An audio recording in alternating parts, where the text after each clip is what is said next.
Then Jesus came from Galilee to John at the Jordan to be baptized by him. John would have prevented him, saying, "I need to be baptized by you, and do you come to me?"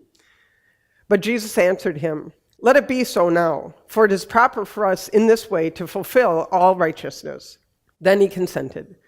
And when Jesus had been baptized, just as he came up from the water, suddenly the heavens were opened to him, and he saw the Spirit of God descending like a dove and alighting on him.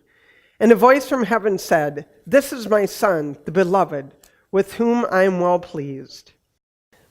So before I begin this morning, I want to share a quick story that passage from Acts brought to mind for me. The first verse that Danielle read is one of my all-time favorite passages, when Peter says, "I truly believe that God shows no partiality." I always get a comforting feeling, a sense of relief when I hear that passage, like God shows no partiality, good thing.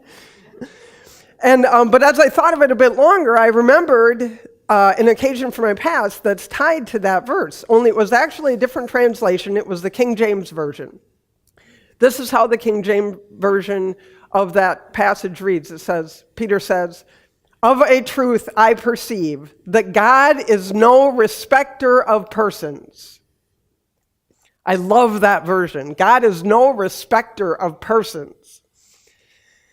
And once, several years ago, and forgive me if you've heard this story before, but I had the opportunity to meet Rich Stearns, who is the president of World Vision and the Christian Relief Organization. And it was this limited opportunity where a person could have this moment to sit down for like an hour-long one-on-one coffee conversation with him. And I was like, sign me up for that. I want to meet this guy, talk to him, just one-on-one for an hour. Awesome. So it worked out that I was going to get to do this. And I was like, wow.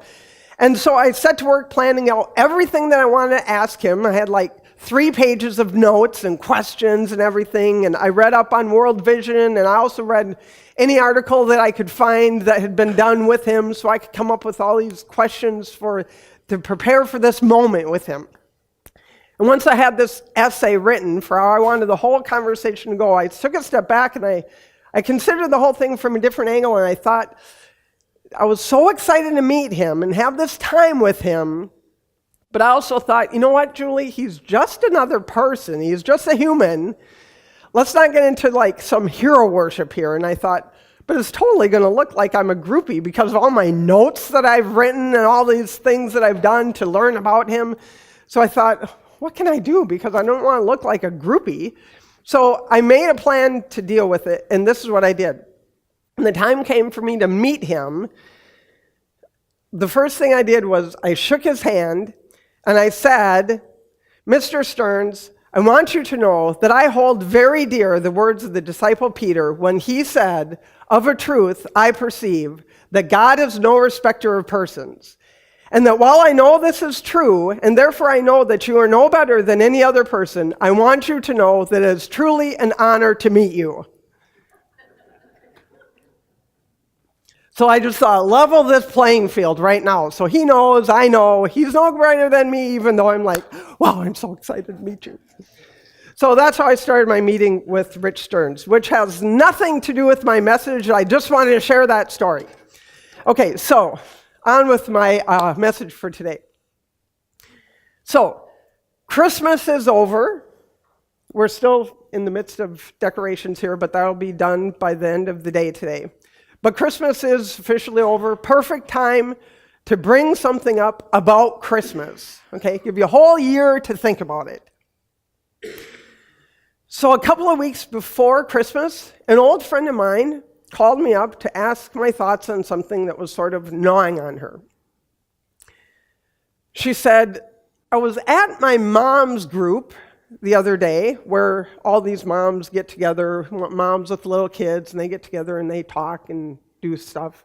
And she said, we were talking about Christmas preparations when one of the moms just casually commented that their family isn't really all that religious. Well, they weren't religious at all. But then she went on to talk about the things they do to celebrate, like they decorate the tree, they have a tree, they decorate it, they put lights out, the usual Christmas stuff. And my friend, while she didn't say anything, took a bit of offense to this. And then later, her bit of offense turned sort of into a gnawing. And by the time she called me, she was downright irritated. And she said to me, "What are they even celebrating? And why? And what do they tell their kids? Why do they have a tree? Why do they put out lights if they're not religious? Why?" And she was really irritated by this. And I thought, the age-old dilemma. So I thought I would share with you what I told her. And then I thought I'd share with you some thoughts I've had since my conversation with her, because it really gave me a lot to ponder. So first, what I told her. I said, "You know what? Anymore, when I start to get upset about something, I try to take a step back and first consider, who does this impact the most? And if it isn't me, then I try to think of it from the perspective of who it does impact. This one impacts, first and foremost, God. Also, this woman, this family, because it's this woman and presumably her husband who appear to be deliberately labeling themselves as non-Christians, but first and foremost, it impacts God.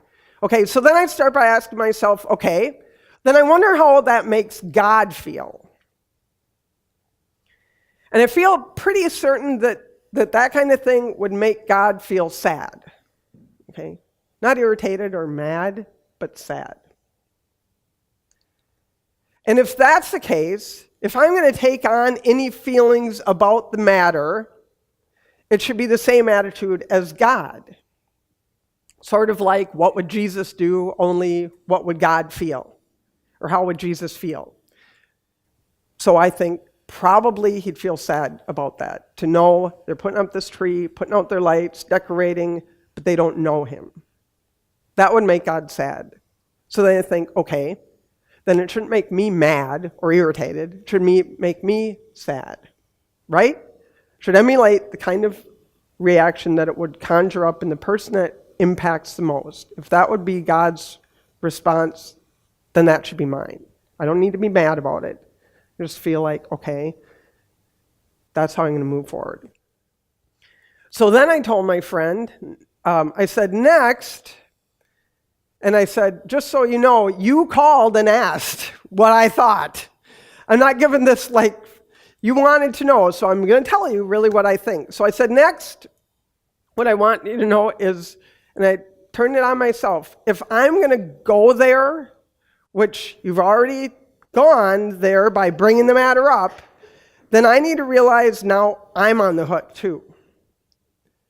If I've started critiquing her behavior, now I have to turn the question back on myself too. That's just how it works. What am I doing to demonstrate that I'm religious? If I'm looking at her and going, oh, what am I doing to demonstrate to others that I understand and believe that Jesus is the reason for the season? So that's what I told her. And guess what? When her family Christmas card came in my mailbox, there was no mention of God or Jesus or Mary or Joseph or faith, nothing. A great picture of her adorable little family. I mean, super cute. Kids, mom and dad, awesome. But nothing about Jesus or faith. Now, before you start thinking you want to throw tomatoes at me, I want you to know, because maybe that sounds like your Christmas greeting, there is nothing wrong with sending a greeting like that. Nothing. Nothing wrong with sending a greeting like that. Everyone follow me on that? Do you hear me? Nothing wrong with sending a greeting like that. The point is that anytime we start to question how others are demonstrating their faith, we have to take it and turn it in on ourselves as well and go, okay, if they didn't, I didn't either. Well, then why do I have any room to say anything? They did it that way, I do it my way. Right? You all hear me on that? Okay. because we have to be willing to use the same yardstick we're going to use on someone else on our own lives. We can pick whatever yardstick we want, okay? We got to use the same one for them and me. So do what you want and let them do it. We're all following, right? Okay. And again, I'm not saying it's not about the Christmas greeting. It's about the yardstick. Now, sometimes we can use different sticks, or we cannot do that. That is a recipe for grumbling. Cannot use a different yardstick for someone else and ourselves. Has to be the same yardstick. Okay, so getting back to my friend's neighbor, and that was the conversation with my friend. So then I was still thinking about this, though, because that gal at that group, she came out and said that she wasn't religious. But my friend said nothing. She told me that. She said, I didn't say anything, but this is what she said. But I didn't say anything, and I thought, why? Why not? Why didn't you say something? And I thought, so that's the question that I've been grappling ever since that conversation, because I know if it had been me, and believe me, I'm not proud to admit this, standing here in church in the capacity of preacher, but if it had been me, I might have remained silent too. I know. Why? Why though? Why? It's the truth. It's the truth. And you know what? Twice in the last 2 weeks, I've been with friends who have just recently bought new vehicles. Twice in the last 2 weeks. And as we were visiting about this process, I told them, you know what, when we decided it was time to replace our white van, someone told me about this website called TrueCar.com. And I looked it up, and it was great. That's how we found this van that we have now. Oh, really? How does it work? Well, there are hundreds of dealers connected to the system. You punch in everything you're looking for in a vehicle, be as broad or specific as you want, and the website displays dealers in your area that match what you're looking for, including the price. Twice in the last 2 weeks. You know the obvious question here, right? Why can I so easily tell someone about TrueCar.com, but I freak out about telling them about my faith?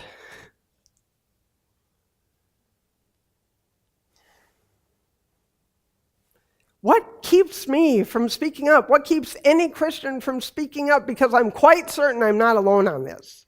At the very least, my friend also didn't speak up, so there's at least 2 of us in the world.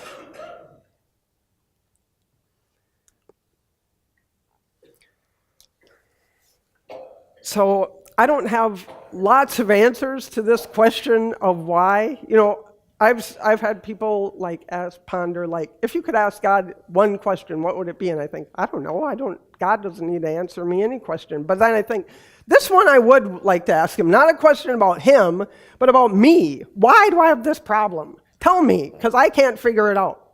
I've tried. But I do have a few speculations that might be worth considering.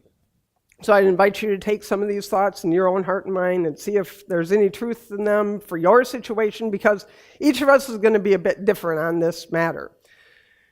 So one thought I had was, I think perhaps sometimes the reason we don't speak up is we don't feel like we know enough. Maybe that's part of it. Like if we were to say, for example, if in that setting, oh, you're not religious? I'm a Christian. Well, then she might say, oh, really? What does that mean? Oh, I didn't think you'd ask. I was just telling you.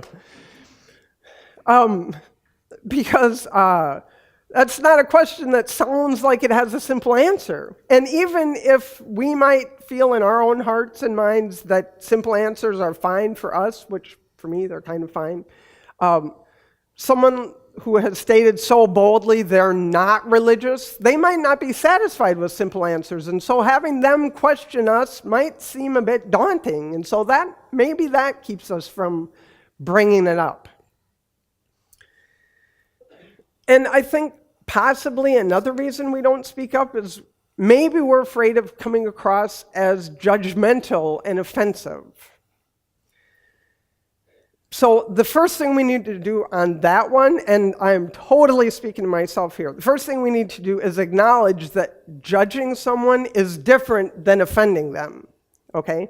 I'm not saying that either is a good idea, but we need to separate the two, okay? Because I will say that I feel certain Jesus would tell us, do not judge. I mean, he is all about not judging people. Don't judge. But he might say also, but know this, there might come a time when you offend someone. It just might happen, but that's different than judging them, okay? But having said that, the flip side of that is that there's a verse we read in our study of James this fall that says, a harvest of righteousness is sown in peace for those who make peace. Or in other words, while you may on occasion offend someone, you should never blatantly be offensive. That is wrong. But you shouldn't necessarily let the risk of offending someone silence you. But the flip side of that is that you should always check your words to determine if what you're saying is being said in the most gracious way possible. And that your words stem from an attitude of love and compassion for that other person, not of judgment. And if you feel like you think, I think I'm going to say something, but all of a sudden you feel like it might come across as offensive, then maybe think, might there be a better way to say this? Okay, this is complicated, I realize. This isn't some simple formula. So, those are my two ponderings. Those are two of the thoughts I came up with for why. Why do we find it hard to talk about our faith? And it might not be for everybody. Some people are totally fine with talking about their faith. I'm just talking about those of us who struggle with that.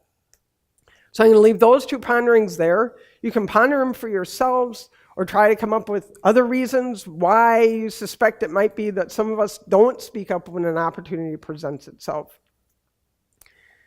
But I want to leave you with this thought, something helpful, since I didn't really give you any answers, just more questions, but one thought that may be helpful, and that is at the very least, we can do this. For instance, my friend and this other gal, we can get to know her. Okay, get to know that person. Instead of learning that about her and then later going rhetorically asking myself, why do they decorate if they don't believe? I just don't understand why they would do that. Well, stop and try to understand. Don't ask it rhetorically, ask it for real, honestly wondering, I wonder why they decorate if they say they don't believe. Why would they do that? Really? Because chances are there's a reason. We just don't know it yet because we don't know her. We take the time to get to know her, then we might come to learn why. Why doesn't she? Why don't they believe? And then start to be friends with her. And then we might learn why. And then might come to discover the best way to share with her because we know her. Amen.